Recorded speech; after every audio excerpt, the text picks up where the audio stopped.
Hi, everyone. I'm Doug Alsdorf, the author of Financing Your Future. This is the presentation for Chapter 11, where we're going to ask the question and answer it, which is better, an active or passively managed fund? We're now about halfway through the investing chapters. We've already had a look at looking at buying individual stocks, realizing they're far too risky when buying just one stock. And even a portfolio of a dozen or so stocks still carries considerable risk. In this chapter, we're going to see that buying a fund that does the purchasing of many stocks for us, and we just buy the fund instead of buying the stocks, that is better for us. And that fund probably is going to be following dozens and dozens, if not hundreds of stocks. Well, those funds can be active or passively managed, and we're going to answer that question of which is better. So all those previous presentations and those previous chapters just kind of felt like a whirlwind of buy this, sell that. I wish I would have. That's what gambling feels like. Do you really want to gamble with your financial future? So what's investing? Well, first off, it's managing taxes and fees. We've already seen taxes in Chapter 4, and in Chapter 14, we're going to have a look at more closely at those tax-deferred funds, IRAs and 401ks. So we've been talking about managing taxes, and so we want to invest in tax-deferred accounts. Fees. Fees are a big deal. We're going to have a look at fees in this chapter as well, and we're going to find that we want to avoid really expensive fees, and we're going to have a look at those also in future chapters. So buying passively managed funds avoids fees, and buying them in our tax-deferred accounts avoids the taxes. So we're managing that. That's what investing is. We also want to understand risk. The previous chapters were all about individual stocks being too risky.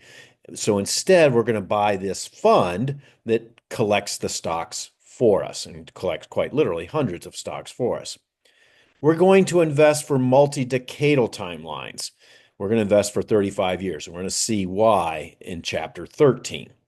I want you to control what you can control. And in Chapter 12, we're going to talk about asset allocation. You can control your asset allocation. You can control how much do you own of an equity fund and how much do you own of a bond fund. Buying bond funds is a low risk. Equity funds are medium risk, and we're going to avoid the high risk things such as individual stocks or even other things like Bitcoin, which are extremely high risk. So we're going to control the amount of monies that we put into those two assets, into bonds and stock funds, and you'll learn about that in Chapter 12. And then we're not going to have any fear of missing out. We're not going to start constantly searching for the next Tesla, next Nvidia. We're going to buy a fund and then walk away. We're going to set it and forget it. We're going to learn about that in Chapter 13. Now, after you've done all of this, after you've set up your investing foundation, then you can begin to look at individual stocks.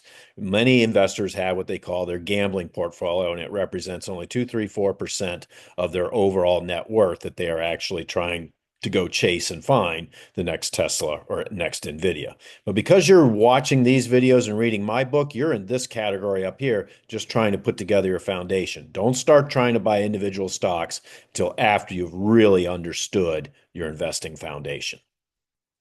So why buy a fund that follows an index? So let's just make up an imaginary sort of situation here so that we can understand the statistics of owning 100 stocks in one portfolio versus only 10 stocks in one portfolio. So up here, this portfolio A had all 100 of its stocks, $1,000 invested in each one, and maybe they on average gained 3%, and hence a portfolio value of $103,000 after that time period of that average gain. Down here, we have a portfolio of 10 stocks, and they also average 3% gain, and they also go to $103,000. Up here, we're going to have, in portfolio A, we're going to have one of those stocks do really bad. It goes down, but the total portfolio still made money at to 102,000. They went from 100,000 to 102,000.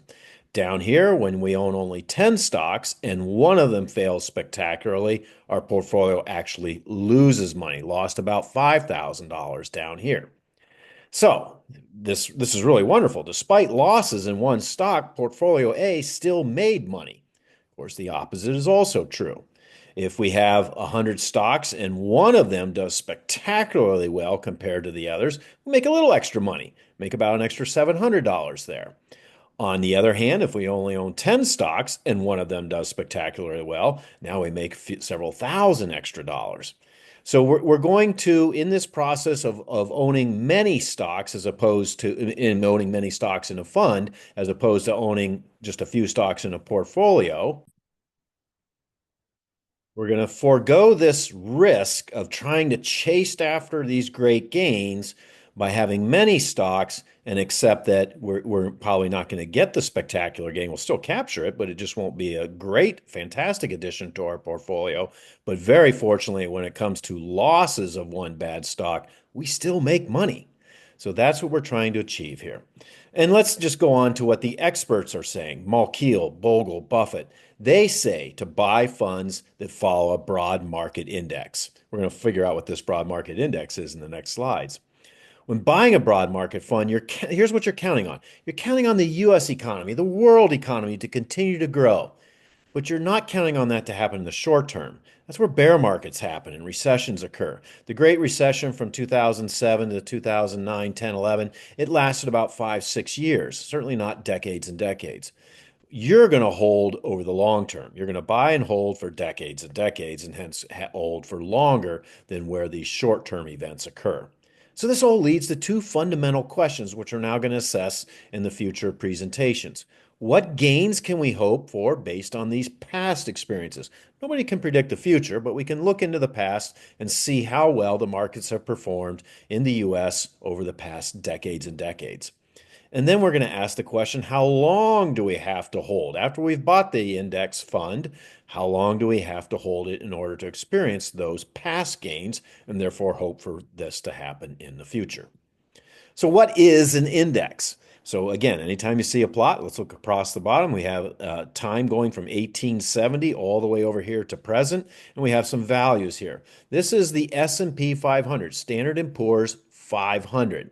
Now, the S&P 500 we see over decades and decades, it's an exponential line. That's what an exponential curve looks like. The data comes to us from Robert Shiller. He's a Nobel Prize winning economist at Yale. The actual S&P 500 put together by Standard & Poor's starts right around in 1920s. But Robert Shiller extended it back another 50 years or so in order to have an assessment of the entire data stream for 150 years. He used a bit of a formulaic approach to figure out just which companies would have been in the S&P 500 had it existed back then. For our purposes, throughout the rest of the presentations and the future chapters, we're largely going to focus on the data from 1935 to present, which is the actual S&P 500. So that's one component. Like I say, we want to buy low and sell high. That's what we want to try to do here with our fund. And the other thing we want are dividends. And the dividend data also comes to us from Robert Shiller, again going back to the late 1800s. There's 150 years of dividends that companies in the S&P 500 have been paying out. Oh, and here's the percentages of amounts. And of course, we see already the percentages have gone down over time. What is a dividend? Just a reminder, it's money given back to you. You're a shareholder, you own some stock. Let's say you own $10,000 worth of a share in some particular company. And let's say they're going to give back 4%. That 4% of $10,000, they're giving you $400 per year. That's fantastic. So that's what these dividends here. Now, more recently, dividends are only around 2%. Back a few decades ago, they were around 3, 4, 5, 6% even, and then back, quite a long ways ago, they were in the 5, 6, 7% range. Now, let's have a look at that S&P 500 data, but on a log scale. It's really hard to see the details. I'm going to go back a couple of slides here. It's really hard to see the details of the S&P 500, for a vast majority of the history down when we use a linear scale. See, each one of these increments is exactly the same amount. But when we go to a log scale and plot that black line, now it's the red line in this plot, we can see the details on it because we're going up by orders of magnitude, powers of 10 along that y-axis. However, if we take the dividends from the companies that are involved in the S&P 500, so here's those dividends all through there, and we take that $400 and we reinvest it back into the company. They say to us, here's $400, and we say, thanks, we're just going to go buy more of your stock. That's what reinvesting the dividends means. When you do that with all of the companies and all the dividends in the S&P 500, you get to follow the blue line. Look at that spectacular growth in through there. That is fantastic. And here at the end, even though it's a 150-year history, here at the end, the difference between these two lines is three orders of magnitude. It's the difference between having $1,000 versus 10,000, 100,000, $1 million. Three orders of magnitude. $1,000 here versus $1 million there. Everybody wants $1 million. So this is our clear evidence to us reinvesting dividends is really key. And again, the data comes to us from the S&P 500, and dividend data comes to us from Robert Schiller. Now, these values right in through here, they're listed in blue, and they go along with the blue line for reinvesting our dividends. Here's the Great Depression. Happened about 100 years ago. The Great Depression from A to B, from A to B there as well. But in the blue line, A to B was an 82% loss. Oh, that was just awful. Even our Great Recession, which is D to E here and D to E up there, that was nearly a 50% loss. A lot of people lost jobs back then. Maybe your parents did, and I'm sorry about that if that happened. I to J, this is the lost decade that I've been talking about, right in through here. The I to J from 2000 to 2011. There was no gain. Even when reinvesting dividends, there was no gain in the market. So that's the lost decade with no gain. But hey, let's talk about happy and fun things. How about a bull market from H to I? Look at this bull market. That is an incredible amount of growth. 17.5% year after year after year return, a compound annual growth rate of 17.5%. And even more recently, right here, J to more recently to today, we're looking at 14.5% growth. That is fantastic when we particularly consider what's the long-term growth that's happened over decades and decades. See this straight line, little thin straight line? That's an exponential fit. Remember, this is a log scale, so it's actually an exponential line. It's straight on a log scale. It goes all the way back here to 1935. That's the best fit line, and it's growing at 10.5% a year for decades and decades. For 90 years, growing at 10.5% per year. Down here, if we don't reinvest our dividends and we fit a straight line from 1935 to present, that's a 7% growth. So occasionally you'll be talking to financial people and they'll say, well, the market, the US market has made 7% a year. This is what they're referring to right there. If they say, well, the markets have made 10% a year, they may not even remind you or tell you that they were reinvesting dividends. When they say 10%, this is the line that they are referring to.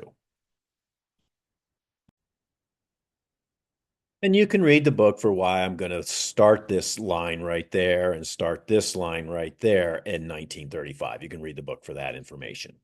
Okay, so now we're going to have a look at active versus passively managed funds. We have funds that follow the S&P 500. Those are passively managed. There are funds that are passively managed that also follow other indexes. Here we'll just focus our conversation on the S&P 500. There are active funds. Now, active funds, they have a manager that goes in there and collects the stock information that they want. They collect a whole bunch of stocks that they want to buy. They're not telling anybody. All right, so for our purposes, let's get into the details here. For our purposes, mutual funds and exchange traded funds are the same thing. Managers of these funds, they're going to buy the stocks that make up the fund. Whoops, sorry. You purchase the fund using your online brokerage account. You don't have to go buy all the individual stocks. They're doing that for you. So a passively managed fund, the manager mimics an index, mimics the S&P 500. They go buy those 500 stocks. It's a very low fee. For this fund that I've talked about in the past, SCHB, which Schwab offers, 0.03%. $1 million invested only costs 300 bucks. That's really good. Good low fee right there. And they also have a low turnover. Only 4% of the stocks in SCHB are bought and sold in a year. So that's real low turnover. Remember, the higher you're buying and selling, the more churning of stocks you're doing, that means you have short-term gains. And we want to avoid short-term gains unless, of course, we own this in our tax-deferred accounts, in our IRAs and 401ks. So, but we're really more concerned, particularly with this fee. We want this fee to be nice and low. So that's passively managed. The manager just goes, oh, I'm going to follow the S&P 500. The 500 stocks, they're published on a wiki page. Everybody knows it's not a secret formula, so they can't very well charge you a lot of money for doing something that's everybody knows to do. However, actively managed, They're the managers carefully looking at various stocks and they're saying, I think that one and that one and that one are going to do really well. They're not telling everybody. It's a secret. If they went and told everybody, everybody would just copy them for free. So they're going to charge you a fee for this, and rightfully so. They need to be paid for their expertise. Sometimes fees can be pretty high. Usually fees are around 1%. We're going to have a look at a fund called Oak MX. They are charging 0.89%. $1 million invested cost $8,900. Yeah, that's a lot. And they'll have high turnover. So if you end up buying one of these actively managed funds, look out for this high turnover. You could pay a lot of taxes, short-term gains taxes on that, unless, of course, you own it in your tax-deferred accounts. So, based on fees alone, when we compare passive and actively managed funds, fees alone, you're going to have to pay these fees. Based on fees alone, we know that an active manager, in order to do better than the passive manager just sitting around, they just buy what the wiki page says to do. That's why the fee is really low. We know the actively managed fund must outperform that fee cost. They've got to outperform the passively managed fund by about 1%. Well, 0.89 for OakMX, but many of these actively managed funds charge around 1%. So, actively managed fund must perform better than the passively managed fund by 1%. We're going to see that's really hard to do. All right, so let's make some comparisons. So let's have a look at two different funds. We have OakMX, that's actively managed. That's here in red, starting in 2005, with a $10,000 investment in it. And over here is VFinX. This is Vanguard's passively managed fund that follows the S&P 500. And we're going to look at it over a decadal timeline. And both have $10,000 invested in them. And clearly we see that Oak MX came out ahead by about $3,000 plus minus something like that. That looks fantastic. And so here it is in January 2016. We're going to say, well, let's just go ahead and buy. Let's go ahead and buy Oak MX. It seems like the right thing to do, given that it came out ahead here. What happened? We bought it in 2016, and it's exactly the same as VFinX over now about an 8-9 year period. No difference between those. And in fact, during the pandemic, the passively managed fund did much better. So, wow, what's going on here? Maybe we sit there and think, well, maybe we're just going to wait it out. If we just wait it out, Oak MX will come out ahead. So let's look at Oak MX over its entire history. There you go. There's the entire history, 3 decades plus worth of Oak MX. We purchased it back here with our $10,000, and Oak MX grew spectacularly well to $484,000. That's wonderful growth. We'd be very happy with that growth. And here's our passively managed fund growing only to about $284,000. So yeah, it looks like all we got to do is just wait it out. Even though we bought it in 2016 and it's 2024 back here on this chart, if we just wait it out, the history suggests that we'll come out ahead. Or does it? What if instead of buying Oak MX when it first issued, we bought it in 1994, just 3 years later? Look at that. No difference between these two. 30-year history and no difference between them. Oh, that's really challenging for us, isn't it? So that was just us looking at a couple of funds and getting sort of an anecdotal approach. Here are two different companies, S&P Dow Jones and the Morningstar, two different companies that have assessed hundreds and hundreds of these funds, both passively managed and actively managed. And they reported to us just a couple years ago that only 12% of the actively managed funds outperformed the S&P 500 over a 15-year period, ending in 23. Only 20% outperformed over the 3 years. This means that in order to outperform the S&P 500, an investor would have to choose a new fund every few years or hope they chose the 1 in 5 funds that will outperform in the future, or choose the 1 in 10 funds that outperform. See, this 12%, that's 1 in 10. Over here is the 1 in 5 sort of number. Among the top quartile funds within the all reported active domestic equity categories as of December 2019, not a single fund remained in the top quartile over the next 4 years. How about Morningstar? What do they say? Active managers in the large growth category had a particularly difficult time delivering value for investors. Of the active funds that existed in this category 2 decades ago, 70% of those active funds don't exist anymore, and only 5% managed to outperform their average index peer. That's not good at all. So that was 2023 analysis. Let's go back to 2016. Maybe things were better back then. No, they were not. And here, what we're going to see is that there's continued challenges for the actively managed funds. Now, I invite you to pause the video and read this for yourself. But of the 631 actively managed funds, less than 10% remained in the top half over 5 years. That's not a good result. And then, but you'd like to think, okay, maybe it's all passive funds. It's not all roses for the passive funds. Of the 110 passively managed funds in the 10-year comparison, only two-thirds, 65%, survived the decade. So we got to be careful about which passive funds we're choosing. So conclusions. Only buy passively managed funds that follow well-known broad market indices such as the S&P 500. You're looking for low fees, less than 0.1%. I showed you a fee of 0.03%. Some fees are even lower than that. And you want low turnover. Not, I showed you a turnover of 4%, certainly less than 10%. Actively managed funds do not consistently, year after year, outperform passively managed funds. We saw with OakMX that it outperformed for its first 3 years of existence and then afterwards, not at all. The actively managed funds, how do you identify them? One way, look for their high fees, fees of around 1%, and look for high turnover. You don't want to pay for that.